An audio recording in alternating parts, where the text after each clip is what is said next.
রাত 10টার খবর দিন ভর। আর শুরুতেই নজর রাখবো 4 বছর পর দুদিনের সফরে ফের ভারতে পুতিন। পালাম সেনা বিমানবন্দরে রুশ প্রেসিডেন্টকে স্বাগত মোদির। সেই ছবি দেখাচ্ছি আপনাদের। 4 বছর পর দুদিনের সফর, আর দুদিনের সফরে ভারতে এলেন আবারও পুতিন। ভ্লাদিমির পুতিনের ভারত সফর আর পালাম সেনা বিমানবন্দরের ছবি আপনাদের দেখাচ্ছি। সন্ধ্যের সেই ছবি, ঠিক সন্ধ্যেবেলায় পালাম সেনা বিমানবন্দরে রুশ প্রেসিডেন্ট এসে পৌঁছন আর রুশ প্রেসিডেন্টকে স্বাগত জানান নরেন্দ্র মোদী।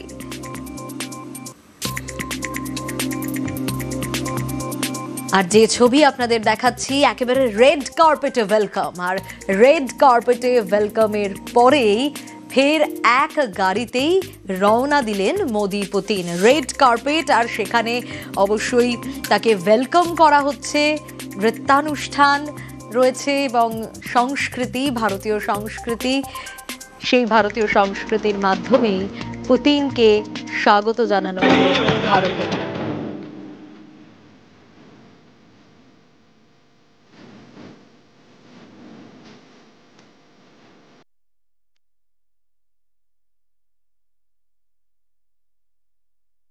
আর রেড কার্পেটে ওয়েলকাম, আর তারপর ফের এক গাড়িতে দুজনে রওনা দিলেন নরেন্দ্র মোদী এবং ভ্লাদিমির পুতিন। তারা একই গাড়িতে বেরিয়ে পড়লেন। প্রথমেই স্বাগত জানানো হয় পুতিনকে। প্রধানমন্ত্রী নরেন্দ্র মোদী তিনি স্বয়ং আসেন, আর তারপর দুজনে একই গাড়িতে বেরিয়ে পড়লেন। পরে প্রধানমন্ত্রীর বাড়িতে নৈশভোজ ভ্লাদিমির পুতিনের। আগামীকাল রাষ্ট্রপতি ভবনে অভ্যর্থনা জানানো হবে তাকে। তারপর রাজঘাটে শ্রদ্ধা পুতিনের। দুপুরে দ্বিপাক্ষিক বৈঠক রয়েছে। তারপর 23তম ভারত রুশ শীর্ষ সম্মেলন, একাধিক কর্মসূচি। ইউক্রেন যুদ্ধের পর এসসিও সামিটে সাক্ষাৎ দুই রাষ্ট্র নেতার। আর এবার মোদির আমন্ত্রণে ভারতে এসে পৌঁছলেন রুশ প্রেসিডেন্ট।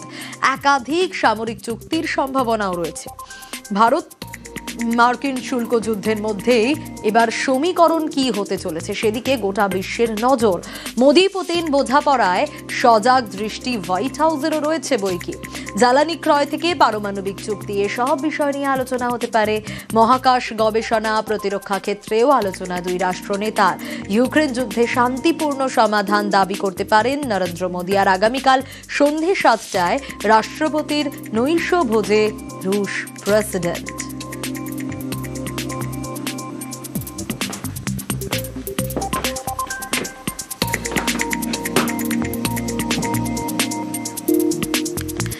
আর যে ছবি দেখাচ্ছি, 4 বছর পর দুদিনের সফর আর ভারত সফরে যখন ওয়েলকাম করা হয় পুতিনকে, মোদি স্বয়ং আসেন। তারপর এক গাড়িতে তারা বেরিয়ে পড়েন।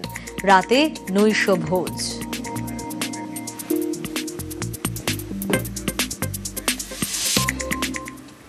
অন্যান্য খবরেও আমরা নজর রাখবো। কেউ যাচ্ছিলেন পরিজনের দেহ আনতে, কেউ বা চিকিৎসা করাতে, কিন্তু শেষ মুহূর্তে কি জানতে পারলেন? বিমান বাতিল। দেশ জুড়ে ইন্ডিগোর বিমান পরিষেবায় বিভ্রাট আর যাত্রী ভোগান্তি স্বাভাবিকভাবেই চরমে। বাগডোগরা থেকে বেঙ্গালুরু, দেশ জুড়ে ছবিটা কিন্তু একই।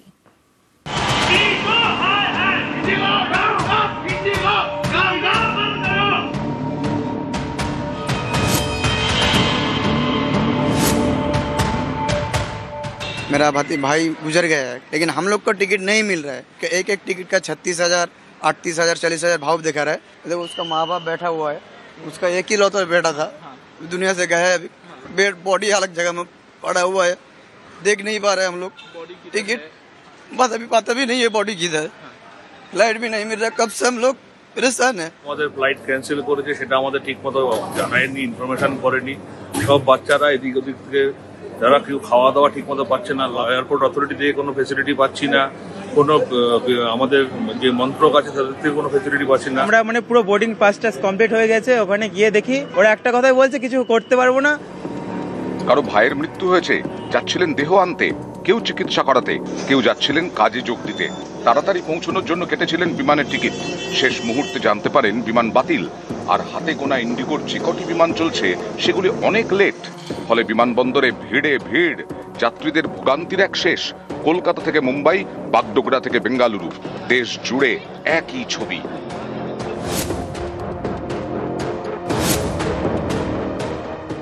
में इंटरव्यू देना था और 2 दिन से मेरा यहाँ पे कैंसिल हो रहा है और मैं इनको बोल रही हूँ मेरा इमरजेंसी आप मेरे कर दीजिए, बोल रहे हैं नहीं होगा। हॉस्पिटल जाना जिसमें 14 तारीख को हमने टिकट बनाया, 14 नवंबर को टिकट बनाया गया 3 दिसंबर को। जब हमने एयरपोर्ट पहुँचा तो ये कैंसिल बता दिया। क्या प्रॉब्लम हुआ है सर? बिना बोले फ्लाइट कैंसिल कर दिया इन लोगों ने, रीशेड्यूल कर लिया 2 दिनों के बाद, और अकोमोडेशन नहीं दे रहे, अलाउंसेस नहीं दे रहे, बस हम लोग घूमते जा रहे हैं ऐसे ही। ইন্ডিগো বেসরকারি এয়ারলাইন্স প্রতিদিন দেশে এবং দেশের বাইরে বহু বিমান ওঠানামা করে। এই ইন্ডিগোর বিমান পরিষেবাতেই বড়সড় বিভ্রাট, একদিন দুদিন নয়। অভিযোগ এই সমস্যা অনেক দিন ধরেই চলছে। নভেম্বর থেকে প্রায় 1200-র বেশি বিমান বাতিল করেছে ইন্ডিগো। বুধবার এবং বৃহস্পতিবার এই দুদিনে সংখ্যাটা শতাধিক। এর জেরে চরম ভোগান্তিতে যাত্রীরা। বিমান সংস্থার তরফে বিবৃতি দিয়ে বলা হয়েছে, পরিষেবা ব্যাহত হওয়ায় দুঃখিত, যাত্রীদের কাছে ক্ষমা প্রার্থী।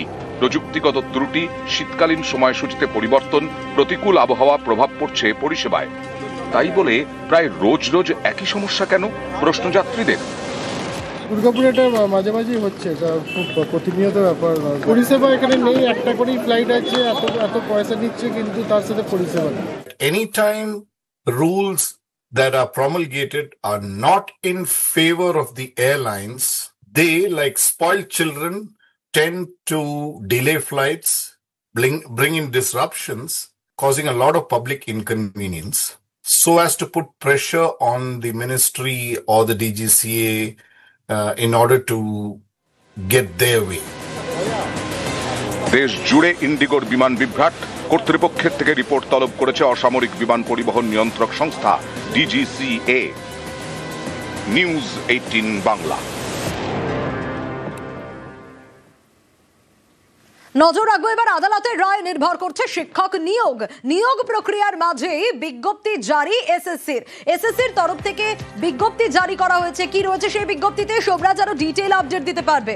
সোমরাজ, দেখো, স্কুল সার্ভিস কমিশনের তরফে একটি বিজ্ঞপ্তি জারি করা হয়েছে, যে বিজ্ঞপ্তিতে এসএসসি বলছে নবম, দশম ও একাদশ দ্বাদশের শিক্ষক নিয়োগ প্রক্রিয়ার ভবিষ্যৎ মামলার চূড়ান্ত রায়ের উপর নির্ভর করছে।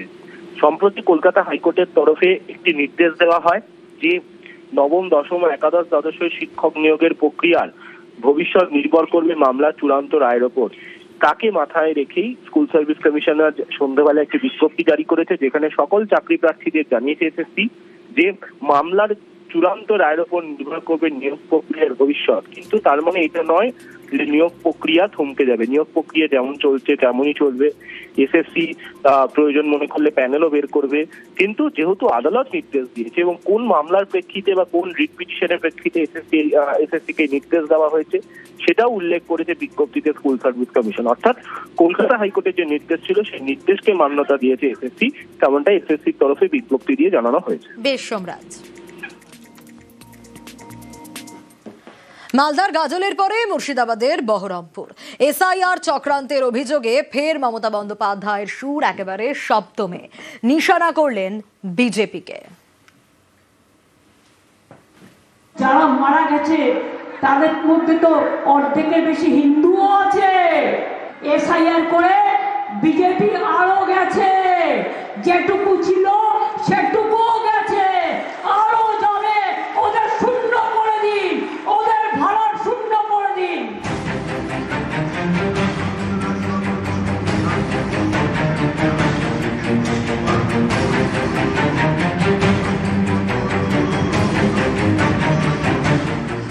বুধবার মালদার গাজল, বৃহস্পতিবার মুর্শিদাবাদের বহরমপুর।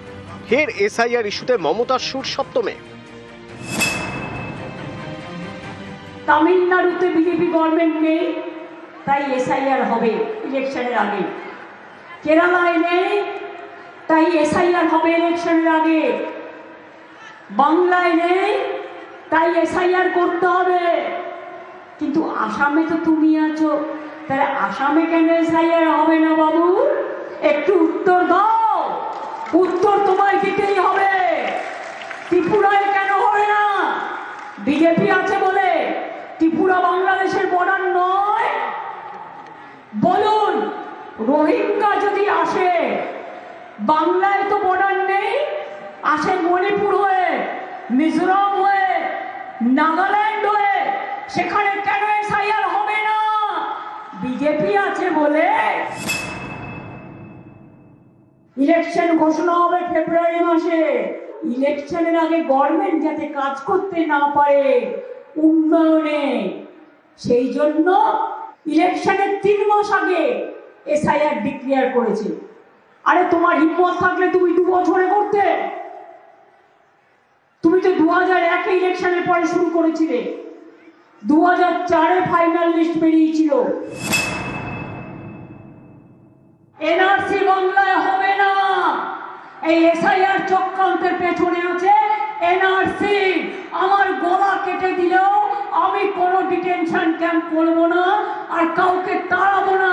আমরা করবো, আমরা লড়বো, আমরা করবো, আমরা জিতবো। নিউজ 18 বাংলা।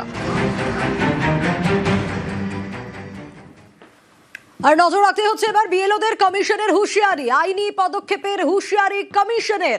এসআইআর নিয়ে বিএলওদের খোলা চিঠি সিইওর। সেই খোলা চিঠিতে ঠিক কি কি রয়েছে, সোমরাজ রয়েছে আমার সঙ্গে, সোমরাজের কাছ থেকে আরো ডিটেইল জানতে পারবো। সোমরাজ, এই চিঠিতে ঠিক কি কি রয়েছে?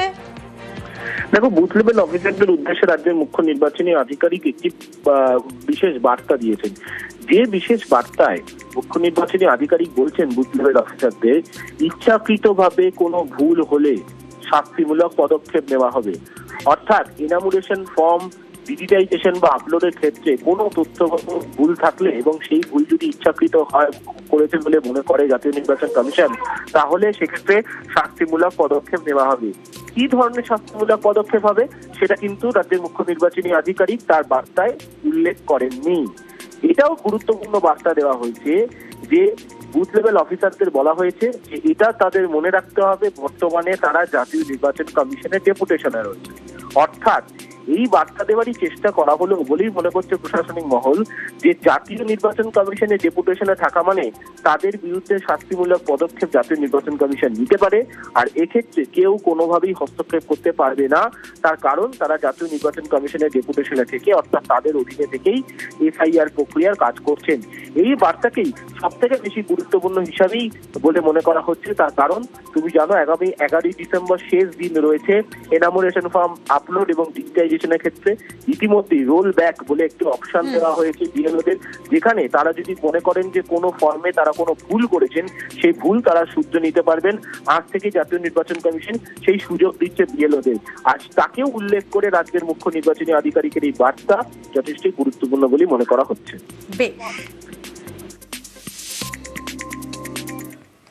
বিএলওদের পাশে সুপ্রিম কোর্ট। অতিরিক্ত চাপে বিএলওদের মৃত্যুর অভিযোগ আর সুপ্রিম কোর্টে মামলা অভিনেতা বিজয়ের দলের। প্রয়োজনে অতিরিক্ত বিএলও নিয়োগের নির্দেশ, আর বেশি নিয়োগে চাপ কমবে বিএলওদের। পর্যবেক্ষণ প্রধান বিচারপতি সূর্যকান্তের বেঞ্চের। রাজ্য সরকারগুলিকে নিয়োগের সুপ্রিম পরামর্শ। বিএলও অব্যাহতি চাইলে গুরুত্ব দিয়ে দেখার পরামর্শ। বিএলওদের পাশে দাঁড়িয়েছে সুপ্রিম কোর্ট। চাপ কমানো, পরিস্থিতি মোকাবিলার ক্ষেত্রেও আইন মেনে কারণ দেখিয়ে দায়িত্ব থেকে অব্যাহতি চাওয়া যেতেই পারে। রাজ্যগুলিকে गुरुत्व दिए देखार परामर्श। आज का जो मामला था, एक टीवी के तरफ से एक एप्लीकेशन आई। तमिलनाडु के अंदर में बीएलओज पर एफआईआर रजिस्टर हो रहा है और कुछ बीएलओज सुसाइड कमिट कर रहे हैं। इसीलिए माननीय सर्वोच्च न्यायालय ने आज जो डायरेक्शंस पास किए, पहला डायरेक्शन ये था, हर स्टेट गवर्नमेंट का ये ऑब्लिगेशन है कि इलेक्शन कमीशन के रिक्वेस्ट पर उनको ऑन डेपुटेशन मैन पावर मुहैया कराना है। उनका दूसरा डायरेक्शन था, जो भी डेपुटेशन पर ऑफिसर्स स्टेट गवर्नमेंट के जाएंगे या मैन पावर जाएगा, वो एसआईआर के मामले को रिफ्यूज नहीं कर सकता। एसआईआर का भी काम उनको करना पड़ेगा। और तीसरा जो लीव एप्लीकेशन से रिलेटेड था कि जो भी बीएलओ लीव एप्लीकेशन देता है उसको केस टू केस बेसिस पे मेरिट पे डिसाइड करके उनको छुट्टी सैंक्शन की जा सकती है। इस तरह का 3 डायरेक्शन সুপ্রিম কোর্ট অর্ডার দিয়েছে, ভালোই অর্ডার দিয়েছে যে দরকার আছে অ্যাডিশনাল বিএলও নিয়োগ দরকার আছে, কিন্তু বিষয়টা এটা ইসিআই এর অবজারভেশনে রাখা উচিত ছিল একদম ফার্স্ট ডে 1 থেকে। প্রেশার অনেক কম হয়ে যেত। ধরুন এই যে ম্যাপিং এর কাজগুলো যদি অ্যাডিশনাল বিএলও থাকতো তাহলে শেয়ার করতো। ইসিআই কেন এত বিলম্বিত করলো? হ্যাঁ, অবশ্যই এটা ভালো হচ্ছে। রোগ বাড়ালে পরে কাজটা সংক্ষিপ্ত হলে ভালোভাবে কাজটা হয়। সময়টাও যদি একটু বাড়ানো থাকতো, আমাদের তো শুধু এইটুকু কাজ নয়, আমাদের বিভিন্ন কাজ করতে হচ্ছে, তার সঙ্গে কিন্তু এটা, তাহলে সব কাজের সঙ্গে যখন আমরা একটা কাজ করি তখন আমাদের কি হয়, আস্তে আস্তে সেই জায়গাটা যদি সময় পাওয়া যায় তাহলে কাজটা নিখুঁতভাবে সম্পূর্ণ করতে পারি।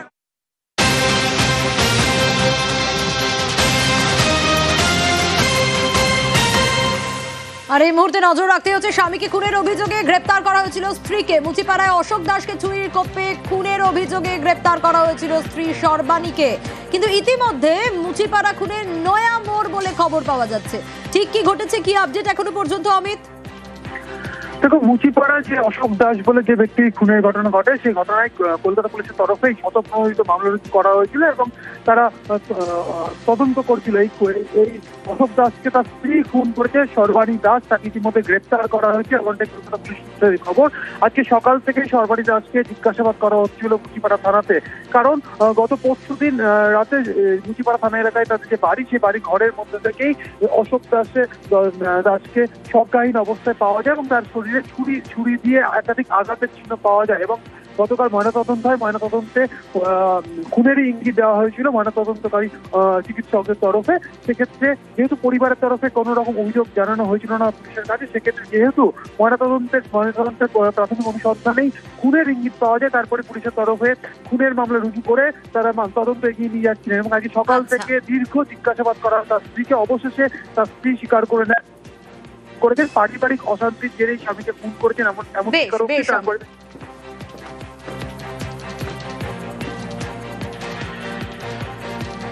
নজরে এবার ওয়েদার আপডেটে। ভোরের দিকে কুয়াশা, শীতের ভালোবাসা, জেলায় জেলায় শীতের আমেজ।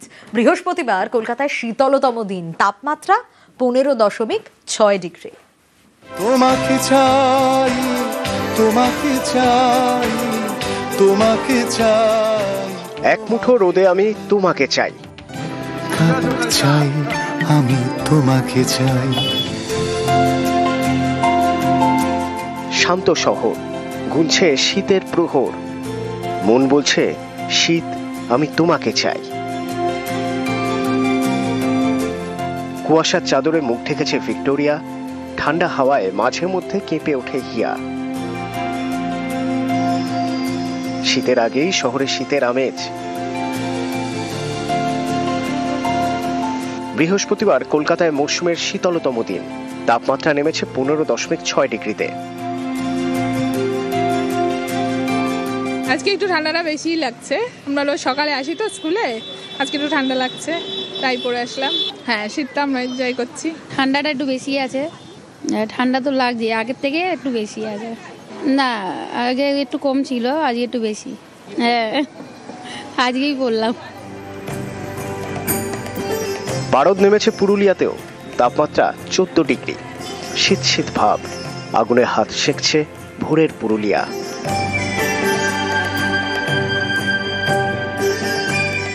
তেরো ডিগ্রিতে বাঁকুড়া, চাদর মাফলারে মোড়া, উষ্ণতা পেতে চায় চুমুক।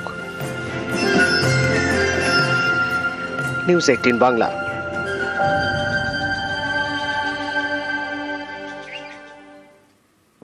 এয়ার ইন্ডিয়ার বিমানে রবিশঙ্কর কন্যা অনুষ্কা শঙ্করের সেতার ভেঙে 2 টুকরো। সোশ্যাল মিডিয়ায় ভিডিও পোস্ট করে অনুষ্কার দাবি, সম্প্রতি এয়ার ইন্ডিয়ার বিমান সফরের সময় তার সেতার ভেঙে গিয়েছে।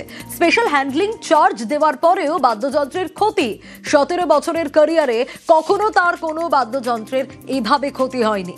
ক্ষোভে ফেটে পড়েন একাধিকবার গ্রাম্য মনোনীত শিল্পী। ঘটনার তদন্ত হচ্ছে বিবৃতি বিমান সংস্থার। গ্রামী মনোনীত শিল্পী ক্ষোভে ফেটে পড়েন একাধিকবার। ঘটনার তদন্ত হচ্ছে বিবৃতি বিমান সংস্থার।